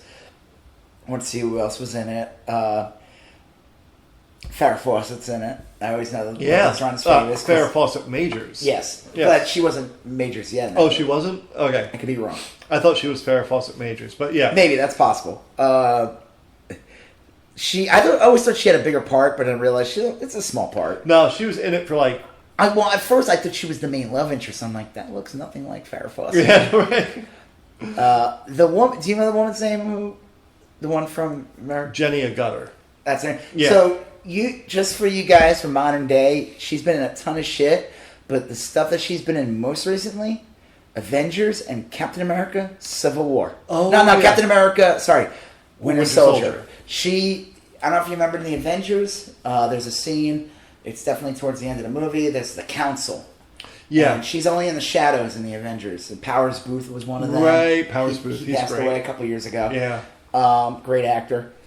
And that's the part where, like, Nick Fury's like, no, these guys are going to protect the city. No, we're just going to drop a bomb. Yeah. We're going to send a nuke to Manhattan and fucking kill everybody. Yeah. Because the aliens, which is, I guess, that's pretty insane. Yeah. Like, aliens are attacking, but we got them contained in this one area. Nuke ourselves. Well, if you don't get this fixed in the next 20 minutes, we're going to send a nuclear missile. Yeah. If there's one that even gets past Midtown Manhattan, we're going to blow up the whole tri-state area and start if I see a photograph of one in Cat's Deli, if if I see a weird Photoshop picture in Cat's Deli, I'm going to blow up the whole city. Chitauri soldier. A Photoshop Chitauri soldier with his arms around Steve Buscemi. She shows up. You get to see her. Yeah. Because they reveal the council eventually. Some of them. And she shows up in Winter Soldier. Yes. And she ends up not being a bad guy. Now, we're segueing away from Logan's Run. The Powers Booth character, though, was a part of the show Agents of S.H.I.E.L.D. Yes. And he was great on that. And I actually liked it because it revealed that he was actually a Hydra agent. Right. And he was on the council. So it made sense. It was all about blowing up New York City. Yeah. Because he was an asshole Hydra agent. Right. And Captain America, Winter Soldier, they were going to use those ships to kill targets all over the city. That's right, yeah. Yeah. Okay, so back to Logan's Run. Yeah. She was great in Logan's Run. Yes. And she's hot as hell. Yeah. Oh, look, man. That movie, it's that's another thing. Like, okay. Yeah, it's not it is definitely, like, I always thought, for some reason, I don't know why, I always thought it was like one of those sci-fi movies that were like rated G. I saw it when I was a kid. No. I saw it when I was a very young kid. Yeah, there's nudity in it. It's like blurry. Right, yeah. But it's bloody and like 70s blood, which is terrible looking. Right, it is. It's like that garish red. Yeah, like, they haven't figured that out yet. Right. And there was like certainly like drug use type of deal. There's a lot of questionable stuff. So, yeah, I mean, it was so bad. he gets like a mission. So the actor, which was kind of funny. He's not 30.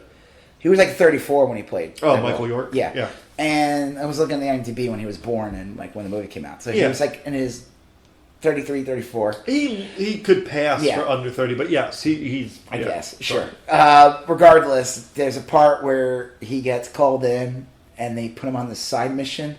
Yeah. To like. They age him first of all and make him. They're like, you're going to go be a runner now. Yeah, because the computers that run the city. Yeah, in the film he's supposed to be 26 because his little palm flower is red, but it's not flashing red or whatever. Yeah. And so then the computer's like, "What is this thing you found on the runner? It's an Ankh." And the computer's like, "Hey, have you ever heard of Sanctuary?" I'm in a computer voice, like, "Have you ever heard of Sanctuary?" And then the computer's like, "You know what?" It's like a woman's voice or something. Yeah. It's not really it's not very computer sounding. No, and the computer's like, "I'm going to age you 4 years. Now it's your last day. You have no other choice but to run. You're going to infiltrate the runners, find Sanctuary, report back to me." And that was and his whole thing's like, "Are you gonna change me back or something?" And he kept asking and that. the computer's like, "Sure." Well, the computer didn't answer him. Yeah. The computer's like, do this and report back to me. And Logan's like, well, I'm going to get my 4 years, right? And the computer's like, and when you're done, you'll give us a report on this and that and whatever. Yeah, but what about this 4 years? Yeah. Yeah. All right, carry on. That was it. Yeah. And so then Logan, and there's like no sense of urgency when Logan leaves. He's just like, okay, I'm going to go figure this out. And it gets weird after that, right? Like, well, he's going after her because she had the Ankh, right. And I guess the computer had that image of the Ankh. Yeah, the computer knew that the Ankh and the runners were somewhat related. Right. And we find out later, and this is the weird thing, like, okay, so let's say renewal is fake, right? Well, you could say that about, like, religions that believe in, like, reincarnation. Sure. But the Ankh is or real. Heaven, or... What do you mean the Ankh is real? It was a key. It opened a door. Like, in the film, it had, like, a functional purpose. It was literally, like, you got to when Logan and Jessica escaped, they went to that door, and the door is like, you put the Ankh up against this, and then we'll let you out. It was like, it had a use. Escape room. Yeah. Well, okay, so he goes and he meets up with Jessica because she had the Ankh, and he's like, hey, guess what now? I'm a runner just like you. Let's get out of here, right? And that was kind of it. Because she was supposed to be 30 also? Well, she was... Actress was not 30, though. No, but she was weird. Almost everyone in the movie, Logan wore a Sandman outfit. Yeah, which is a funny name for the character. Well, I guess they put you to sleep. Yeah. Permanently. And Sandman. But they were, look, I'll just briefly say this. Those uniforms and guns were just so fucking amazing. I thought, like, the back in the day. Are you talking about what he wore? Yeah. Yeah. It was just such a cool, it was like this black suit with a gray stripe on it. And he had this gun, which was really like unlike any other science fiction gun. Let me tell you, it's just like with spark or something. Yeah. It was really cheesy. It was. But it looked cool as hell. It was like this weird kind of extended barrel going back up against his forearm. And so he needed to run, and Jessica wore like a greenish dress. Right? But everyone else wore an outfit that symbolized either their job or their age, but she didn't. She wore like kind of an aqua green blouse. Something. Yeah, I don't know. Yeah. So she, obviously she knows people. And she was and hip of to the course, underground. And they're not cool to him because he's the man. He's the popo. Right. He's the fuzz. Well, and they saw him shoot runners. Probably because he is a Sandman. He's dressed as one, and he should have changed his outfit immediately. Yeah. But he doesn't. Nope. So eventually a bunch of stuff happens, and they get out of the city. Yeah. And they end up in this weird frozen area. Yeah. Well, there's a lot that happens. Okay. They finally get out of the city. And they run into that plastic surgeon. Yeah. What's his job? He's kind of doing something illegal, though, right? He is. Now, if you can split this movie up into thirds, and we're about a third of the way through the movie, and Logan's like, I'm on this mission to go find sanctuary. And he had been hearing that runners are going to this plastic surgery outfit, and a lot of runners that successfully run wind up going to this plastic surgeon. So he's like, I'll bet you there's someone there doing some sneaky shit. So he goes to New U. And that's where you see Farrah Fawcett. Right, and Farrah Fawcett's the receptionist. And there's a doctor there. And I always got the impression, and I'm pretty sure I'm right here, that the doctor gave runners new faces to send them off on their way. And that's supposed to, I think, plant a seed of doubt in the audience, like, are these runners still in the city, just looking different? Or does he also do... But anyway, the doctor tries to kill Logan. Right. Because he's like... a fucking Sandman. Right? Now, you don't know what sets the doctor off, but like I think he might think Jessica's under distress or whatever. But anyway, Logan kills the doctor, and then they scamper off, and Jessica gets them into an abandoned part of the city. That scene's pretty fucking brutal. Yeah. He has this machine that does laser cutting and then instant healing. Yeah. So you see Logan get cut once and then instantly heal, but then the guy decides to start cutting him. and he's like, I'm not going to heal you. Right. He says, I'm going to turn off the Yeah, but then healing. Logan fights him, of course, and the machine goes, of course, and he throws the doctor, and the doctor is just like sliced fucking up. sliced as shit. Yeah. That looked pretty awesome. It was like a deli counter. Yeah. I mean, it was like Katz's Deli. Yeah. And with a really bad Photoshop Steve Buscemi photo on the wall. Yeah. So then they get out. They stumble through the Love Shop, which is basically like B-52s were there. Well, and that's when they said, how about we change the shop to a shack? You walk into the Love Shop and there's a mist coming down, which is clearly a drug. So you walk. Oh in there yeah, the orgy scene. Yeah, and then there's like nude people everywhere that try to get it on with you. Yeah. And there's this slow motion scene where like Jessica and Logan are trying to, like, kind of go right, and it was real bizarre. It was the 70s, baby. We did things. It was. You didn't know what was going on. It's funny. It reminded me of wasn't there a scene in Stranger Things season 3 where they're trapped in the mall and Eleven's like, we got to go through the lingerie shop? It was basically like that. I like, guess the only way out is like through here, and so then they go out. And the next thing they know, they're in like the underworld, right? Like, and there's a bunch of abandoned kids back there. Oh yeah, the Cubs. Yep. And they're kind of like criminals, and they're like they fight like Peter Pan. So I mean, it's just a bizarre. Oh, that one guy though who was like older. Yeah, he was like 15 or something like that. Or 50. Well, and Logan's like, you know what? You turn 16, all your little friends here are going to kill you, and it was like a weird. Yeah, I remember that scene. That was weird. But they're basically like, you ever play that video game Portal? No. Well, it's like, the city is beautiful. 70s beautiful. Right. But then they get, and it's like abandoned, it's like the service entries of the mall, and the whole shit's falling apart. Yep. There's like, you now see like trash and stuff. And The cracks in the infrastructure. Yeah. And then they kind of navigate their way through. And then they wind up in that frozen place where the cyborg is who's been collecting seafood to feed the city. But this is where we find out something. Yeah, so and he's got a great voice too. He does. I forget his name. But he first of all, I would say whoever designed this robot, not much of a threat. No, like half Dalek. Well, he's not supposed to be.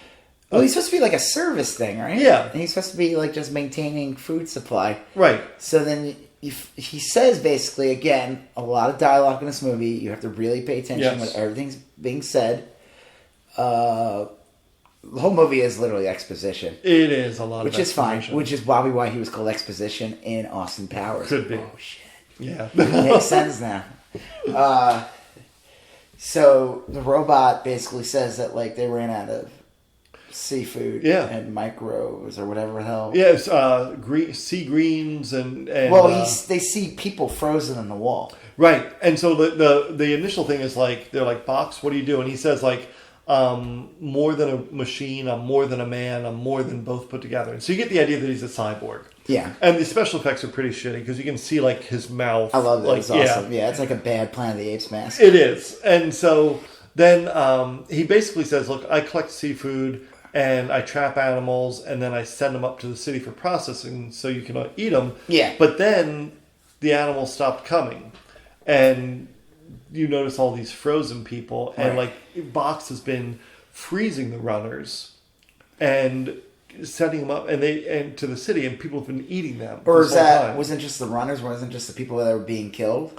Well, like they were just reprocessing. I guess you never know for sure, but like, look, runners go through that door. Yeah. And runners wind up where Box is, and then Box kills them, and then he freezes them, and people eat them, And so, like, that's Logan's first clue that, like, something's real. Yeah, like that, up you feel like you said earlier, like, you don't know really if how genuine he is. Right. Because he's still kind of like, just where is this thing?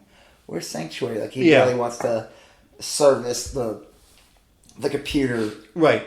His masters. But like you said, that's when he really changes. He's no longer. He's not faking. He's no longer a bad guy at this point now. Or he's no longer working for the system. He's not part of the Matrix anymore. Right. He's like, Soylent Green is people. You ever seen that movie? Oh, Green? absolutely. Yeah. Well, he even has a great like scene at the end where he's like, "Carousel's a lie," and it's basically Soylent Green is people, Yeah. But all this while, Francis has been following him. Like we don't realize his buddy Francis. He doesn't realize his buddy Francis, the other Sandman, has been following him through the tunnels and through the frozen wasteland and whatnot. Can I? Yeah. So there's a old Saturday Night Live skit. This is so dumb from years ago. That just anything references Silent Green or people eating people. This is a Chris Farley era Saturday Night Live. It's like the stupidest skit. Phil Hartman's playing like the Charles. Grodin. Yeah. No, not Charles Grodin. I was going to say Charles Manson. Oh, Heston. I'm sorry. Charles Heston. Yeah. Or like Charles the Silent Green is people. He would do that and like had this neck scarf on. Right. He had a neck scarf on in that movie or something like that. And they would just show different errors. And then like Chris Farley's like sitting around with like someone else. And they're like, in this future where you just eat cow pies. So they're just eating pies, but it's cow shit. Cow pies is no word for cow shit.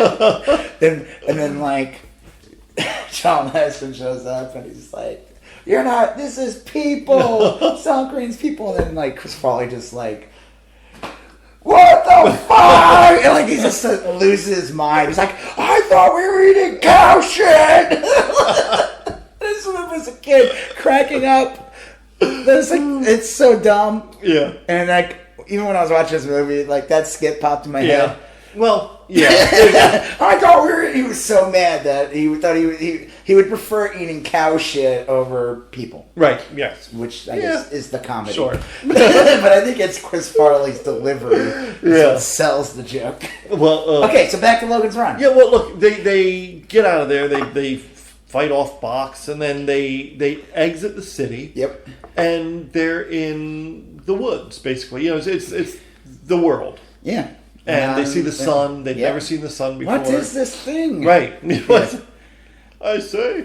And then they wander a little bit, and then they see, not the Lincoln Memorial, the Washington Monument. Yeah, well, you see the Washington Monument, and you see the Congressional House? Or what not the Library of Congress. The Capitol building. Yeah, you see the big Capitol building. Right, the Capitol, and if you've ever seen it in real life, it is massive. Yeah. So you immediately know, if you hadn't known before, that this is Earth. And I guess, but I always thought we were on Earth. Yeah, they never really on Earth. But they never say yes or no. But it's a very, it's definitely a Planet of the Apes moment. It is where it's like in the Simpsons reference. Where you ever seen the Planet of the Apes musical? Dr. Zayas. Yeah. I was wrong. This was Earth all along. Yeah. I love you, Dr. Zayas. Right, yeah. That was a great one. Yeah. But it had 100% Planet of the Earth feel. Planet of the Apes. Planet of the Earth. Definitely a Planet of the Earth feel. Yeah, when he discovers the statue, he's like, "Damn it, you monsters." Yeah. That was great. My brother had a T-shirt that said like, "Oh my God, I was wrong. It was Earth all along," and it was like the greatest T-shirt. And I wish I knew where he got it. You know what I love about Planet of the Apes the musical though Uh-huh. is that again Simpsons. It's like has predicted everything. Yeah, because the idea of a Planet of the Apes musical is insanely stupid. Yeah, but then you see Spider-Man musical, Pretty Women the musical, Shrek, Lion King, Beauty and the Beast, based on the cartoon. The actual story. Everything, anything, a movie, they have made a musical of it. So honestly, they might as well just go ahead and make a Planet of the Apes musical. They might as well just use that. Use that. Yeah, they should just use that as their Dr. Z. Yes. Well, so they're clearly it's a post-apocalyptic Earth. Yeah. Where something happened, and then they wander on down and they meet Peter Ustinov. So this guy, that name is super so here's the problem one problem I had with the movie. I got a huge problem. I'll go after you. Okay, this is just how the movies were made back then. Yeah. It wasn't until later on if you ever watch like James Bond movies, they would put like basically the credits in the beginning of the movie. Okay, I think we have the same problem. Go so ahead. they basically spoiled the movie because it said old man. Right. You already watched. If you saw that in the beginning, you watched it and it said Peter Ustinov as the old man. You're like, what? Yeah. So you already know that they're going to. There's an old man. Yeah. You got to be fucking kidding me that there wasn't anyone at the studio that was That's how they made movies. Hey, They're maybe like, we should just call him Bob. Yeah. This is how we make movies. He's old man. We put the credits in the beginning. The whole premise of the movie is no one's over the age of 30.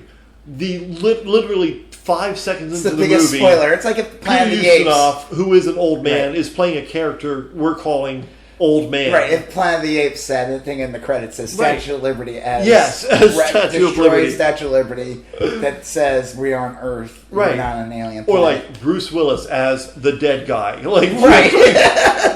What? Yeah, it's funny how that. Okay, so that's what bothered you. Yeah, that was okay because like I said, when I was like watching, I'm like, that's how they made movies back then. Like I remember the main credits would be in the beginning of the movie, and then the credits in the end were just like very short. If they changed it, right? If they made that probably after Logan's run, yeah, right. No, I'm not kidding. I think honestly, after like Logan's run, because again, Star Wars years later, the credits are in the end. That's true, but yeah, like if that movie were made today, clearly no one would They do their best to keep you from knowing an old. They would hide it. Yeah, they would try to. Right, unless they were idiots, but they were. Right. Yeah. So anyway, like. All the movie, you should be prepared to see an old man. Yeah, like when's this old man showing? Is that robot that was? Well, was he the old man? Yeah, I mean, like seemed kind of like an old guy in a robot. See, that would have been good. Like if they had just been like, and Peter Ustinov, and then you'd be like, oh, is he the voice of the computer? Is he? You know, just don't mention him. Just don't. Yeah, fuck. Listen. If you don't, if you got Michael York. You gotta get Peter Ustinov in this movie. His agent's like, you better put Peter Ustinov as the old man. Was he a big guy? I feel like that name sounds like a big name. It feels like it seems like something up there, like Clark Gable. Prestige, yeah, a prestige name, like Peter Ustinov as a crusty old dirtbag. Well, you probably didn't. Did you go on YouTube and Google Logan's Run deleted scenes? No. Okay, I did. Oh, awesome. Okay, so all right. So, do you want to talk about that now or after?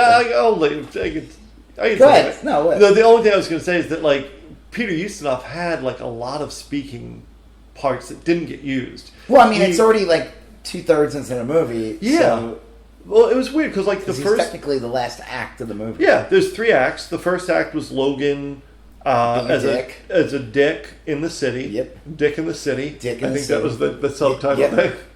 And then the middle third was the actual run, right? Yep. And then the final third was the realization. And whatever. Right. Yeah, and the old man. Well, Peter Ustinov had these beautiful scenes. Remember, because we're going to talk about this in a second, but Logan eventually kills Francis, and they bury him. Yeah. And you see the burial in there, but they filmed that twice. The one we saw that was in the film was filmed on a sound set in California. And they also filmed one here in Texas in an actual woods that looked almost identical, but he read like this lengthy passage of a Walt Whitman poem, which was really kind of nice. But that would have been like way too long in the movie. Yeah, and it would have, I mean, like at that point, like, because you see like Jessica like rolling her eyes back, like, now I know why we kill the elderly. Yeah, exactly. And then they went back to the city, and they're like, "We were right. No, we were on the right track." They tell stories that go nowhere. and then I used. I wore an onion on my belt. Well, you could say that he had a podcast. Yeah. So. But yeah, so it didn't serve any narrative first. But there are some great scenes when Jessica first saw Peter Ustinov.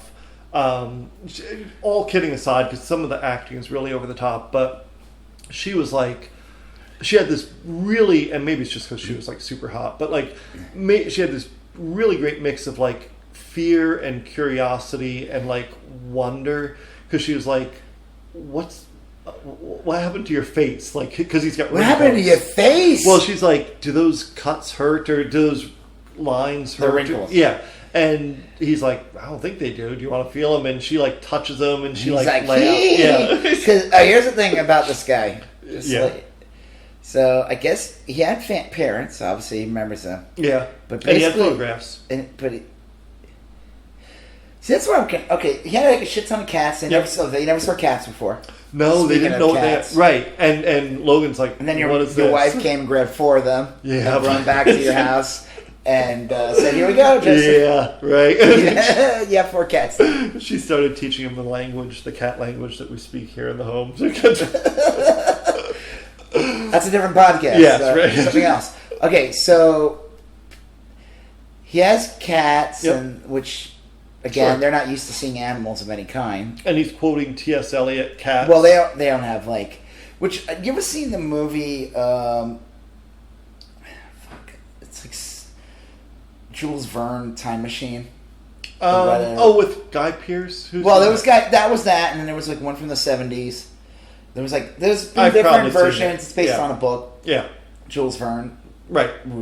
The book. Yeah. But I guess like where they travel so far in the future, and the Earth is like very different. Yes, that's not Jules Verne. And there's Jules like Verne. Morlocks that do everything. Yeah. And then there's like the people who live above, and like H.G. Wells. Yeah, H.G. Wells. Right. Yeah. What? Jules Verne was the 20,000 Leagues Under the Sea. Oh. Yeah. Well, anyway. Same guy. Same guy. Whatever. Yeah. Jules Verne's H.G. Wells. Yeah. H.G. Verne. So yeah. So it's just an interesting. It's like almost the same dynamic, but like, it was like you find out like the city has like it's like the Morlocks that live under the ground. And they supposedly do everything, and like the people above, they're not cave people. They just don't know anything. Right. They're kind of just dumb.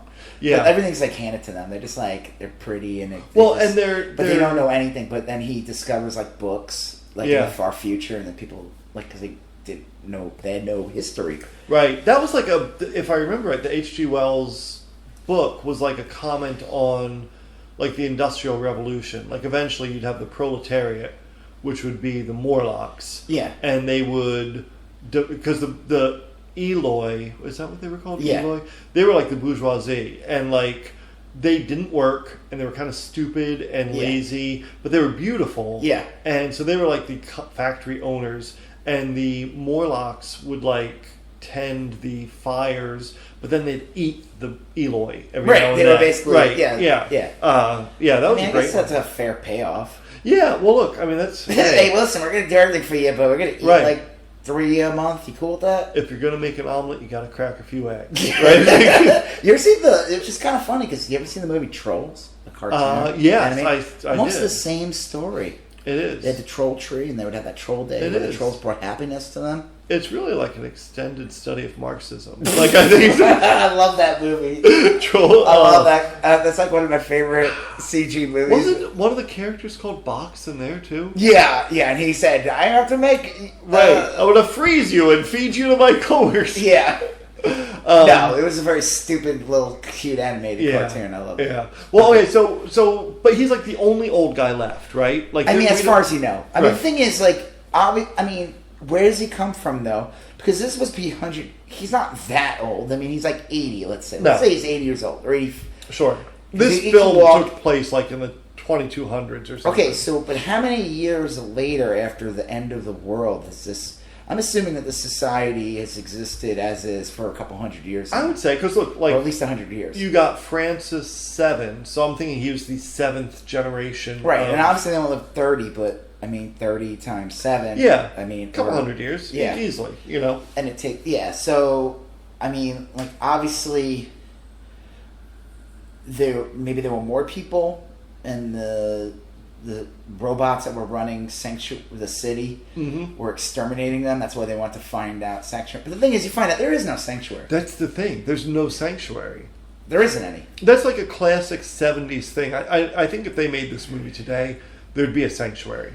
And honestly, in the book, there was a sanctuary. Do you think maybe it was just misinterpreted? Like, what did they think sanctuary was? Well, the runners thought sanctuary was a real place. Like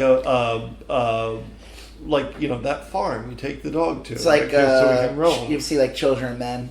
Oh, yeah. They're trying to That was a great there's one. like an island in the end, Right. with the baby, where they get the baby and they go to the island. And, Yes. it's that place. It's a protected Zion, it's Zion. yeah. It's like outside the city limits, outside the law. Well, then, I mean, could you say that like where he was technically sanctuary? I mean, no one ever actually made it. I guess, like, look, Sanctuary, I mean, I think the thing is they thought, the runners, I think, kind of assumed Sanctuary is like this, but they don't kill you. Right. Right? Like, it's still a developed place. There's still sex shoots that kind of, like, will transport prostitutes into your room. And hey, listen, if you got that right. going, they count thought, me in. Look, it's basically like, it's all this cool shit we have, and we still got to work or nothing, but you get to live longer. And I think the deal was like, that wasn't it at all. There was no place like that. Sanctuary didn't exist in the way they false promise. Yes. I mean, it was just like, but at least they found something to proof that hey, you can age. We don't have to die. Right. You could just turn into a weird muttering old fart. Yeah. Right. The grandpa simplification. Yeah. Yeah. When I was your age, carrying a nickel. Yeah, that should be. That should be like in the end of the movie. They should have went like 50 years later. Yeah. And like, Logan's like telling his great grandchildren. Yeah. Or whatever, Right. And they're just like, we don't care. Right. They're just like rolling their eyes at Grandpa telling this long story. And that's when I found out they were selling people to us. I tell you, back in the day. Yeah. we ate young whippersnappers. And they're like, okay, Grandpa, I gotta go. Hey, you get over here now. Well, I mean, honestly, I think I need to go get my urologist appointment, get my blood thinner medicine. Right. Maybe that's where you said you should die at 30. Is that a bad idea? That's like one of the lines in the end. But like, okay, so Logan comes. They find the old guy, and then they jump in the water, and the old man just like, I'm gonna sit here, right? Because I'm still an old man. But they walk all the way back, and he's telling them stories about the Yeah. roads and which is weird. I guess he knows just because the information was passed down to him. Right. He doesn't know firsthand that these worlds. He has to, I mean, this world had to have been destroyed. Well, he for years. sees artifacts, and he's got like an oral history. Well, he's in the Library of Congress. Yeah, I mean, and he's he's like literally reading living in. things, yeah. He's in D.C. Right, and so so they're walking back, and this is when you know Logan's really legit good because he's like, look, we got to go tell people. Like normally, like you would think, like he's out. He's free. He's going to be able to live as long as he wants. He's got Jenny Agutter with him. Yeah. Like, let's just chill here and enjoy ourselves, Well, let the old man watch us. Right. What are you guys doing there? They didn't teach that in the books. But he's like, we got to go tell people. So they go, and they enter the city through the Fort Worth Water Gardens. Yeah, right. They enter the city, and there's kind of like a weird scene. That's another thing about 70s. All these scenes go on too long. Yeah. There's like 3 minutes of them swimming through tunnels, and you're like, oh, are they going to They make... should be dead already? Right. Yeah. And so they go back in, and the Sandmen capture him, and they drag Logan back to the computer that gave Logan the mission that started this whole sequence. And the computer's like, hey, Logan, where's Sanctuary? And Logan's like, there is no Sanctuary. And the computer's like, yeah, there is. Yeah, there is. Try again. And Logan's like, there's no Sanctuary. And the computer's like, you have to tell the truth. And I am telling the truth. It goes back and forth like that. And there's like... I know you are, but what am I? It's kind of like a mix of like Pee Wee Herman, Marvin Martian, and Laurence Olivier. Yeah, like, a lethal combination. Right. And they give him a drug to like force him to tell the truth. And he's like hallucinating, and the computer is hallucinating, and like at that point, watching it, I'm like, what's been going on is this city's like fucking falling apart. No one's noticed it because they all drop dead when they're 30. Right. They aren't. They don't live long enough to realize it. Right. how fucked up everything is. Like, and, we're like, for the die, like, you know what, this is a big crack. Right, never yeah. mind Like, that. hey, Hey, don't wanna get the, this food's awesome. Where do you think it comes from? You I know, know, like, hey, your time's up, buddy. right, yeah. I found a finger Yeah. in my whatever I'm eating. Yeah, this wafer. And like, you know, it's just, and the city's falling apart. And you see that when Logan and Jessica go on their little journey to Sanctuary, or what they thought was Sanctuary. Because, like, Can I just make one good point, though? You know, in like movies and stuff, when they reveal like it's a dead body, or right, like, and you see like you see a finger. Yeah. Like, how poorly are you grinding that meat? Yeah, come on. Like, I mean, like, I don't like eat a burger, and I'm like, oh, yeah, there's a really do fine cook. Yeah, like, there's a snout in my burger. You know, like there's always like the giveaways, like the finger that somehow didn't get ground up. You know what that is? Millennials. Yeah. They just want the quick way out. They just wanna. Well, it's grind your. Hey, listen, if you're gonna kill body and feed the people, do an extra 2 grinds, guys. Come on, put a little more work into it. So, you realize, like, okay, you start piecing it all together, like, this, like, no one's minding the shop, you know? Like, there's parts of the system are broken. You already saw where Box was. Like, there's, like, robots in charge of feed. Nobody knows where they are anymore, or how they're working. They've run out of seafood, so they're eating people, probably. And then it hits you, you're like, this is just going to fall apart. Like, if not now, it's like the same thing with the Snowpiercer. Yeah, exactly, yeah. The train's falling apart and they just start putting little kids in places. And the computer's probably been patching shit up for a while. Yep. And then it's like, you know what? We got to find out where Sanctuary is. Maybe they got stuff we can use, or, I mean, like... Right, it's almost like they're like, come on, get us that information so we can get it. Right, and so the computer just can't take it. And it's not really, it's almost like, it's not really, it's like, oh, so we get to exterminate their threats. More like, so we could access it's fine. Take away its data or whatever. Yeah, it reminds me of like how they used to beat computers back in the 70s, where they'd give it an illogical What is love? Problem. Yeah, exactly. What is love? Right. Love. Or like the war games, want to play a game, like how do you beat it? Oh, you show it that you play tic-tac-toe with it. Now it's like that would not work today. We understand computers a little better. Well, computers are like smarter now. Right. Like they wouldn't blow up. At least one of the people in the city would be like, the computer's acting wonky. Has anyone rebooted it? Like try unplugging it for a while. Yeah. You try unplugging it. Hey, shop. I'll be Crystal starts beeping. But the computer blows up, and then immediately, then everyone's like done. Logan escapes, shoots a bunch they're of crystals. Like crystals go white. Yeah. Next thing you know, there's a bunch of people on the roof of the Fort Worth Water Gardens. I have to go there now and see this. Yeah, I really want to. And they're wandering down to Peter Ustinov, and you can almost hear Age of Aquarius playing in the background. Yeah. Because it's like this bizarre little scene, and then that's kind of the movie, right? So the thing I want to point out is that this guy, I don't think he's ever been with anybody. No. He's never been with any women or anything. No. Dudes, whatever he's into. He's basically like the 90-year-old virgin, yes. Steve Carell. Right. So they're all like touching me. He's like, oh, I'll touch you. He reminds me of the guy, remember in Family Guy, the guy who... Herbert? The pedophile? Yeah, who had... No, that's hard. Peter delivered his newspapers. Yeah, that's all. Get your fat ass over here. Yeah. He reminded me a little of that. That's a fucked up character. It really is. So... Get your fat ass over here. Right? He's like left like 700 messages. I love the dog has like no use of his legs and he just pulls himself. And he makes like the same noise as the old man. Yeah. Super fucked up. Well, then that's it. And the credits roll. Yep. And that's like a 70s song in the background. Like, it's on the day the music play. Yeah.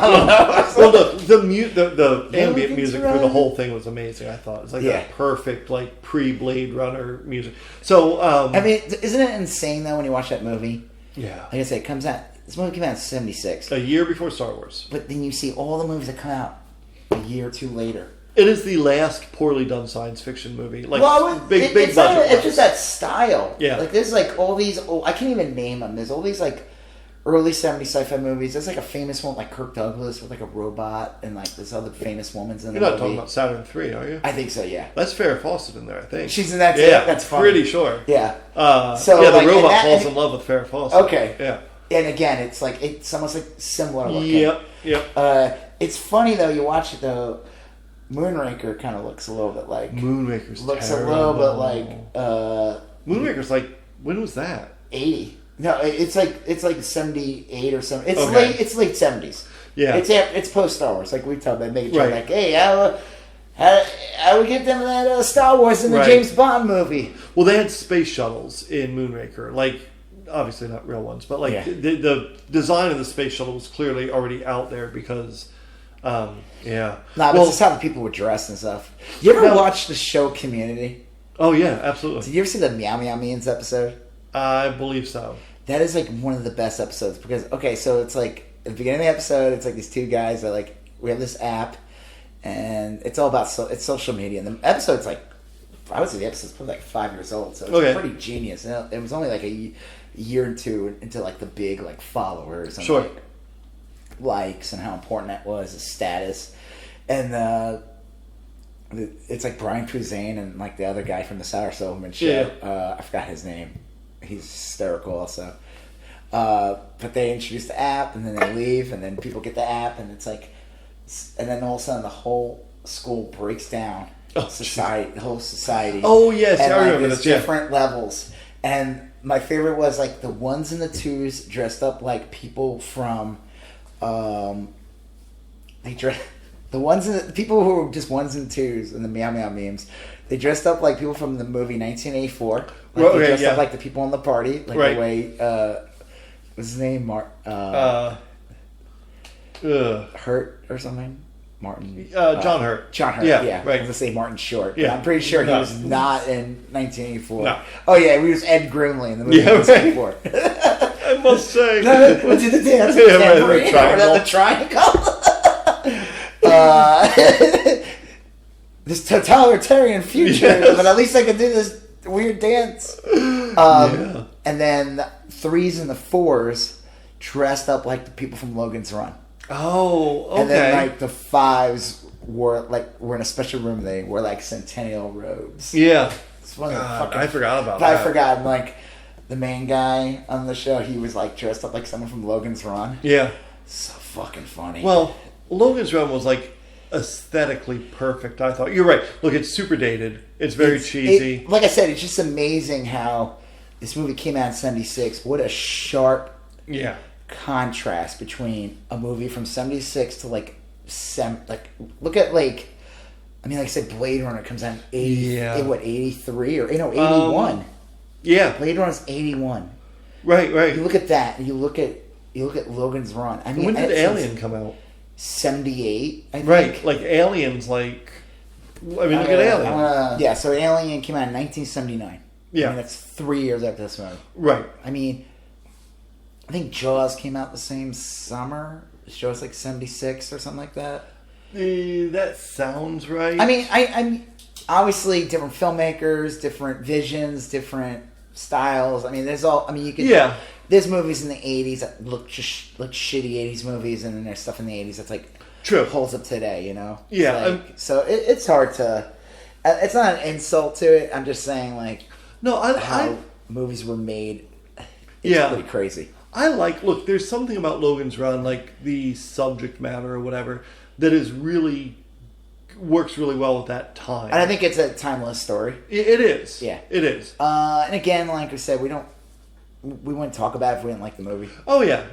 It's definitely not my favorite movie, but it's like I said, it's definitely worth watching.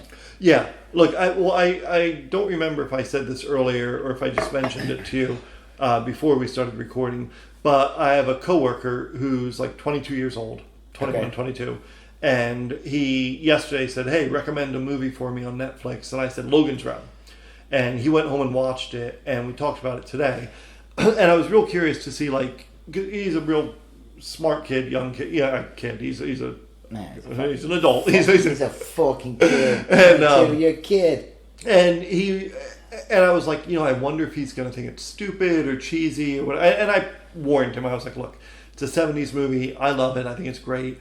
But fair warning, it's dated. Farrah Fawcett warning. Yeah, right? And he loved it. He said he gives it 10 out of 10 stars. He said, look, I've never seen a movie before. The effects were bad. But it's funny because he said, look, he mentioned carousel specifically. He said, I could see the strings, but they made the strings kind of look like light. I like that scene. I thought that was a well done scene. Yeah. And it's interesting how they make it into like a show. And it's a religious moment. Yes. It's like. And they had masks on. And they weird crystals in the middle. It's well, and he even said, he's like, look, you could see they were working with what they had. And they were kind of like just. I like the little cars they were going. The maze cars, yeah. Yeah. And then, like I said, my favorite was you'd see that, but then they would go out into the city, and it just looks so fucking fake. It's like all of a sudden it just turned into like that. You ever have like one of those race car sets when you're a kid? Yeah. It turned into that. I will say, though, the parts with DC, that looked pretty decent. Yeah. The matte paintings for that. Well, With the, and the roads and everything being destroyed. I think some of the outside shots were really good. I thought so too. I thought they did a good job with the city. Like, I don't know if you noticed, but some of the models, the miniatures, were these hotels with a monorail with a maze car that would go through it, which is essentially essentially the hotels at Disney World. Did you ever go to Disney World when you were? You ever been to Disney World in Florida? Yeah. They have hotels where the monorails go through the hotel, and it's basically like Logan's Run. Oh, I mean, no lie. And actually, a little fun theory about Disney is that if you work there, they kill you. Yeah, it's a known fact. Well, I don't know. We're not gonna get sued by any Disney lawyers here. Nice try, Rat. It looked like what I thought the future would look like when I was a kid in 1976. It really did. And I have like a great nostalgia for looking back on it. The fucking stupid colors and the matte paintings and the inefficient use of space and like all that. And you're like, that was clearly ridiculous, but we all kind of bought into it at the time, right? I mean, yeah. I don't know. Again, watch it. It's enjoyable. We wouldn't talk about it if we didn't like it. And what's his Michael York, right? Michael York. No one talks like him. No, I loved it. Something about it. I don't. I'm like, is that your real voice? Like, do you talk like that with people? Like, I don't know. It's Michael York had to be talked into doing it. A lot of these people had to be talked into doing it. Oh, really? Yeah. The script was really hyped up at the time. People were like, "Listen, we gotta." I don't want to be in a movie like that. I don't know. Acting! Shakespeare. Well, it was a prestige project at the time. And it was pretty weighty, I think. Like, the ideas are real. Was it sold as, like... I feel like they probably... Even though, like I said, it's pre-Star Wars, but they still made, like, licensed products for things. Even back then. Was it sold to kids? Like as an action movie? Well... Like a sci-fi action movie for kids? I think... What was it rated? Do you remember? Was it PG or R? I don't think it was R. I don't know. Ratings were different back then. It's like... I'll bet you it was PG. Okay. And... it was sold to kids in the sense that I remember really getting into it. You know, like I was exposed to it. My parents, I mean, they weren't like super strict or anything, but they weren't like very loose either. I mean, like it would have been. Hey, it was the 70s, you know? Right. You watched crazy movies, you know? You want to read the letters in Hustler first, kid? You want to read well, Penthouse letters, yeah. So it was sold, and very shortly, I don't know if you remember this, but shortly after the film, it was a TV series on like CBS. Oh, that's right. Yeah. What the fuck? Did you see it at all? Yes, I watched every episode. Was it the same? They retconned it. Do you remember when they made Battlestar Galactica, and then they made Battlestar Galactica? I always thought they just put the pilots in the theater. They put a different version of the pilot. Like some extended scenes were in there, some missing pieces. There's a piece, like in one of them, Baltar was killed. I don't know. And I honestly don't remember that shit. Okay. I remember that very well. But with Logan's Run, they basically redid Logan's Run. Well, they had to because it's not. If you go by the movie, it's done. Right. You can't. You don't have a movie anymore. Well, in the TV show, they basically reshot the movie, but a couple things change. One, Francis lives, and Francis chases Logan throughout the entirety of the series. So he's a antagonist. Right? It's like the fugitive. The guy going after the detective going after the fugitive. Right. Yeah. But the other thing is there's a Do scene. you remember the Incredible Hulk TV show? Oh yeah. Do you know that they basically ripped off the fugitive? Yeah. It's the same thing. Right. Yeah. Filed by the reporter. I never thought of that, but yes, it's once you said that, it was like no blanks needed to be filled in. But the other thing is at the end of it, Logan escapes and becomes a runner with Jessica, and they take along Rem, which is an android. And they get a little maze car. I've never seen this show. Never? I think I've heard that they made a show. Yes. How many seasons last? Like one? No, it didn't even last one season. Wow. They canceled it midway through the first season. When did it come out? I don't know. Probably like a year or two after. Very quickly Do you think after. there was a critic or someone went, looks like Logan won't be running anymore. Probably. But they had like legit talent writing. Like Harlan Ellison, I think, wrote an episode. And a couple others. Anyway, they show Logan escaping, and they send Francis after Logan, and then the lights come on, and it's not a computer that's running the show, it's a council of like 20, 50-year-olds. And there's like a secret group of old people in the city that have been living there all along. And I forget the thing. That's an interesting layer. Yeah, it was a weird thing. And then the sad part is it quickly became like movie of the week, like bubble episodes or bottle episodes. Yeah. And aliens would come down, and like they went to a haunted house once, and like it was like this week on Logan's Run. I guess that's what prompted when you said like, was it marketed to kids? The TV show was super marketed to kids. And where they're like trying to compete with Buck Rogers or something. Exactly. It was basically like, hey, I need an idea for a TV show to compete with Buck Rogers. Yeah. I got an idea. How about Logan's Run, the show about a dystopian future where people die at 30, and while they're alive, all they do is fuck all day and do on drugs, and then they die at 30. Yeah. And then well, a lot of people, and maybe this is a good thing to kind of like begin to wind down with Logan's Run. We looked at like Fight Club and like Snowpiercer. That's a very progressive movie. It's a liberal, it definitely has a bend to it. Yeah, sure. Fight Club, we kind of discussed like, is this a conservative message? Or my whole thing with Fight Club was that I don't think it's either. I just think it's been co-opted. Yeah, okay, same thing that's with a good point. The Matrix. These movies get co-opted. I would say Snowpiercer. I don't know if it's liberal in itself either. I don't think it's a political thing. I mean, you could say that writers, when they make these movies, there's definitely like a spin to it. My critique on Fight Club and Matrix was just that they're getting co-opted because people are still aware of them. They grew up with these movies, so these certain conservative personalities are co-opting the Matrix or Fight Club because they're cool. Right. I get that. Yeah, it's a false rebellion. You're rebelling against the rebellion, basically. Right. Which I always found very funny. It's like it is. It's like, how do we get How do we get people to rebel against the rebellion? And that's what they're doing. But what about Logan's Run? Would you say Logan's Run? Because some people looked at it. I've read a lot about it. Some people say like the author or the director or whatever was criticizing the youth culture of the 60s and 70s and saying like, look, you little totalitarian Nazis under the age of 30, you just like do drugs and you fuck and you build how nothing. are they totalitarian? Well, because they're conformist in their non-conformism. I mean, you could say that about anything. You could say that about any scene you're in. You could be like, it's like literally any scene. Yeah. R&B, punk, hardcore. Yeah. True.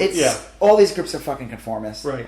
Art scenes, the most you can make the biggest critique. Like the right likes to critique the right now. What they like to do, they attack like things like Antifa or colleges, and they'll say like, oh, they're totalitarian. and it's like your head explodes because you're like, Right. no. But I mean, you can say though within that group, just like any group, any group, no matter what political, whatever it is, there's a conformity to it. Do you think though that Logan's Run has like a conservative or progressive message, or do you just kind of see it as like separate from I all don't that? think I wouldn't say it's conservative. I wouldn't say it's, I don't know. I just think it's like, it's like, well, one, it's like freedom. Yeah. It's a freedom to get out of this bubble, the freedom to live your life, to live past 30. I mean, as a critique on the Vietnam War, which is I think also it's an attack on conservatism. Yeah. So I would say no. Right. I agree. You can say that, like... it's kind of a critique on religion, too. Well, I think, like, in a way. Well, yeah, but then at the same time, it shows that, like, oh, well, in this future, there is no religion. And that's bad, too. Sanctuary, it's like a church. Or, right. I mean, there's, like, so many ways you can look at it. I don't think it falls in line with a specific political agenda. I just think, in general, it's just about freedom to have choice. Yeah. Now, I think that's a great thing about it. It's a movie that almost anyone can look at and say, like, this kind of resonates with me. Well, because we're human, and the people being held, it's like they're not really human. It's like, I mean, their potential, like 30, like they say, like your brain's not even fully formed until like what age? Jeez, I forget. It's like 23 or something like that. Like, I mean, that's right. That's why they don't let they don't want 18-year-olds drinking a lot, because your brain is still, you're technically still growing, right? But even like your full potential, you don't reach, right. Like, well, I look at me at 22, and then I look at me at like 33, and they're different people. Yeah. I mean, like, I'm still me, obviously, but like, no, but you're just, I mean, you're not. You're different. I mean, it's and the only reason they chose it to be 30 is for casting. Right. I mean, they really wanted to make it 21. I mean, that's like, I mean, you're still a child until like you're 15 or 16, like literally, and then like. Well, that was the premise of the book, is that like no one over 21 is alive. Like they kill everyone over 21, and that's crazy. It's just like such a. So I don't know. I wouldn't. I feel like it's a universal. I don't think it falls on any political agenda. Right. Yeah. I mean, but you can say like. I mean, it's so weird, like the way, you talk about like conformity, because within each. Like even progressive movements require, there is a conformity to that. Oh yeah. Like I myself don't like certain things that. Sure. But that I'm still progressive. I don't care what anyone says. Yeah. No, I agree. I don't fit into, and that's fine. And the same thing could be said about right wingers. Like a right winger could be like, well, if you don't like this, and this, but you're like, yeah, but I like punk music. Right. But I'm a right winger. It's like, well, you're not really fitting into their conformity. Their mold. But so it's the same thing. I just, I don't know. yeah. That's like a different subject. That's like deeper. I do believe that, is it at that point, it's not even the politics. It's like the parties, or like the agendas. You can say the same thing about a bit. I always love when people talk about like private sector versus government. Right. It's like, well, private sector, like go work at Amazon. That's like its own fucking galaxy in itself. Like, it is, like they own like, I was like, my brother posted a thing on his Twitter, like this article about like that, like how many companies they bought over the years. I didn't even know they owned Zappos. I was like, what? Right. But like, okay, so imagine that is like, corporations are like their own governments. I mean, I guarantee you they have people paying people insane money to like write their books or their Bible, whatever, And, I mean, major corporations are like mini countries. Yeah. So I never understood why people have, like, they don't get it. It's like, right. It's like healthcare companies. It's like, oh, it's bureaucracy. I'm like, healthcare companies are bureaucracy. Yeah, of course. Well. Yeah, but like any corporation, any business, even a small company is a bureaucracy. Yeah, it just that's like, the nature of the beast. So I don't know where people get that. Yeah.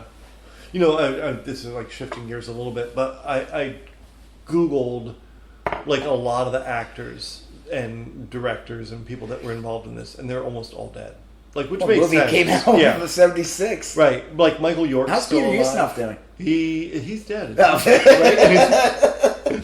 I mean, Well, like... that one guy, you said, he died young. Francis. He died, like, in his 50s or something. Yeah. Michael York's still alive. Michael York and Jenny Gunner are still alive. And I was thinking, like, oh, I'm going to reach out. Farrah Fawcett died. Yeah, right? She died the same day or right before Michael Jackson died. Oh, okay. So she's like one of those famous people that, like, got they died, out of her. And it's a big deal, and then someone else comes along and just, like, one up them. Sorry, Farrah Fawcett. Yeah. Farrah Fawcett, like, I always, like, was kind of into her and everything, but, like, she was never my, like, I never really got that thing. I think maybe I was a little too young for when she was big. I don't know. She's that famous poster. Yeah, the red bathing suit one. Yeah, I do remember that, like, vividly. Yeah. Right? Yeah.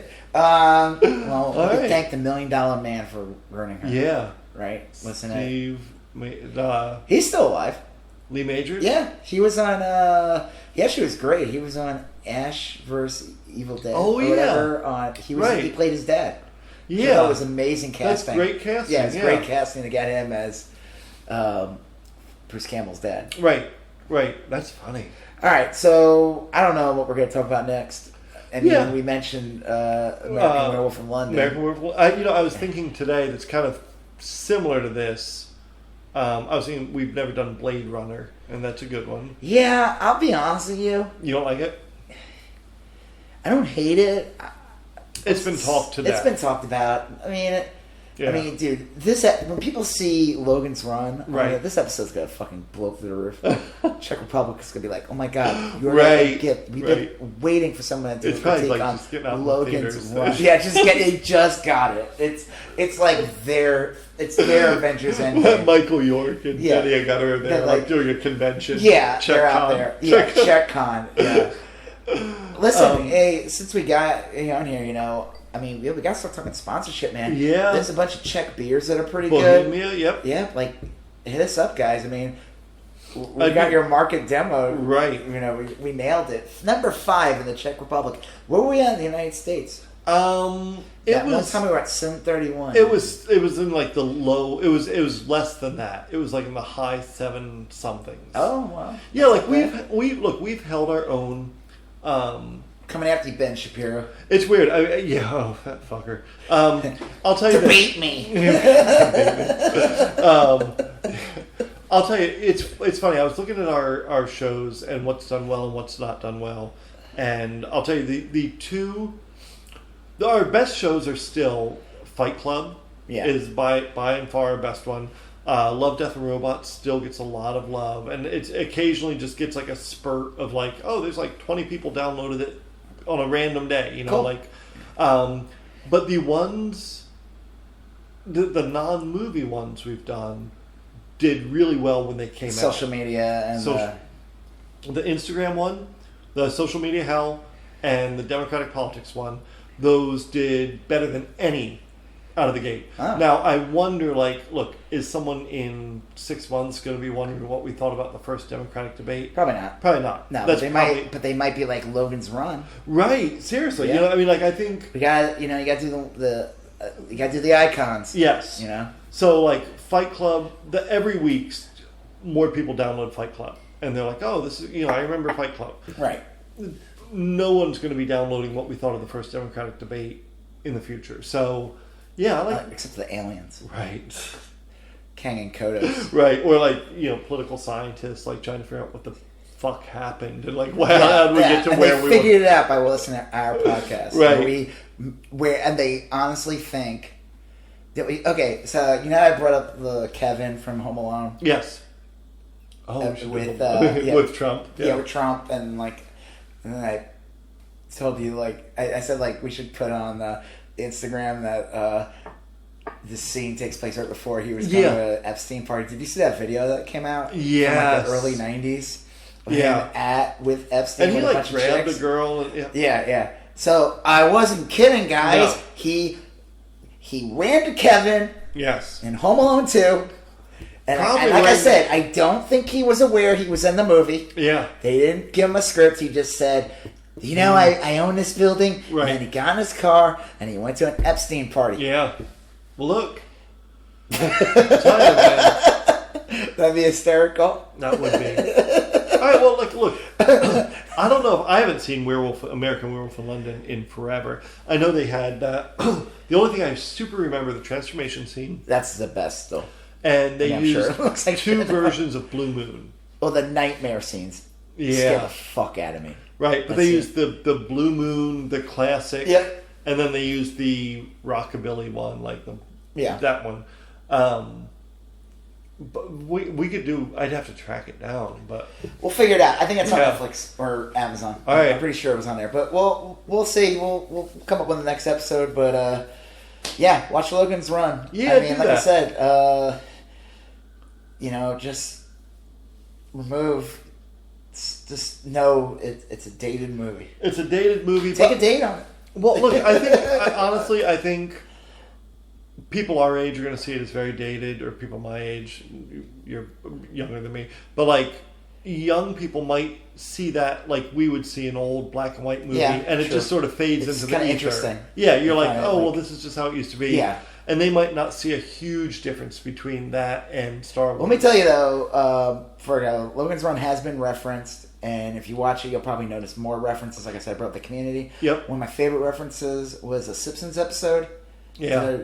I talked about before. Did I mention it during the podcast? I think so. Yeah. The VJ. Right. The MTV with the crystal VH1 going off her VJs. hand. Yeah. That's a great reference. I guarantee you, it's been copied and mimicked, like with the city and how the outfits. A lot of people said that movie, The Island, with Ian McGregor. And that was a total ripoff. Total ripoff. But that was a ripoff in something else too. Yeah. He actually got sued. Oh, yeah. But it is. It's a original. It's a one of a kind thing that's been duplicated since. Yeah. Yeah. Logan's Run. All okay. right. Well, I'm Rob Israel. I'm Joseph K. And you still going on about Logan's Run. Did that work? No. That. Thank you for listening to You Still Going On About That with myself, Rob Israel, and Joseph K. Remember, you can find us on iTunes, YouTube, Spotify, Google Play, Castbox, and Podbean. So remember to like and subscribe, share, comment, leave us a basket of fruit or candy. Thank you for listening. All right, later. Bye.